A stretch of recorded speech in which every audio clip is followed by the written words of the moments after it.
Et dans le reste de l'actualité nationale, le ministre de l'Éducation nationale et de la formation professionnelle, Moustapha Mohamed Mahamoud, a reçu aujourd'hui dans son cabinet l'ambassadeur des États-Unis d'Amérique à Djibouti, M. Tom Kelly. Accompagné d'une forte délégation et haut représentant de l'Agence américaine d'aide internationale pour le développement USAID, les proches collaborateurs du ministre et des hauts cadres du département ont pris part à la rencontre qui s'est déroulée au cabinet du même FOB. Si cette réunion avait une valeur de prise de contact entre le ministre et l'ambassadeur américain, elle a aussi été l'occasion de revoir l'état de coopération entre l'éducation nationale et la représentation diplomatique américaine. À ce titre, le ministre et son hôte ont revu l'ensemble des projets d'éducation soutenus par la mission diplomatique américaine. Il faut dire que deux projets essentiels ont dominé les discussions.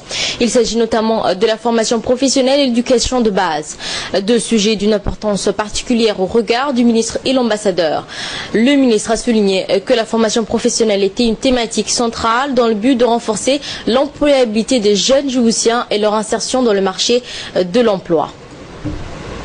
Présenté au nouveau ministère de l'Éducation et formation professionnelle. Nous, dans l'ambassade des États-Unis, d'Amérique, avons beaucoup d'activités relevantes à la travail de la ministère. Et on peut parler de le programme de formation de main-d'œuvre, l'éducation de base. Nous avons beaucoup d'expérience en aider le secteur de l'éducation ici.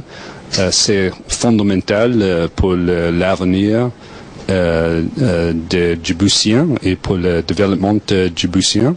Et pour ça, je suis sûr que nous commençons à travailler ensemble pour aider pour participer dans l'économie globalisée. Merci.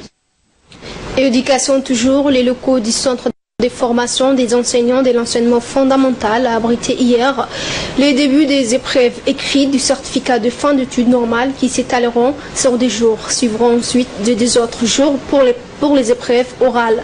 Ces épreuves qui s'achèveront en fin de semaine ont pour objectif de vérifier et d'évaluer les connaissances des 100 élèves maîtres, dont 15 arabisants qui ont suivi durant toute l'année scolaire leur apprentissage du métier d'enseignant.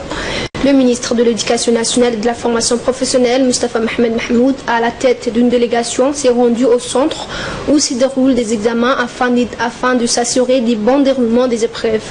Au cours de la tournée, la directrice générale du centre de formation, Mme Aïcha Farah El-Tiré, a informé le ministre et ses collaborateurs sur les échéances des examens de fin d'année des élèves maîtres.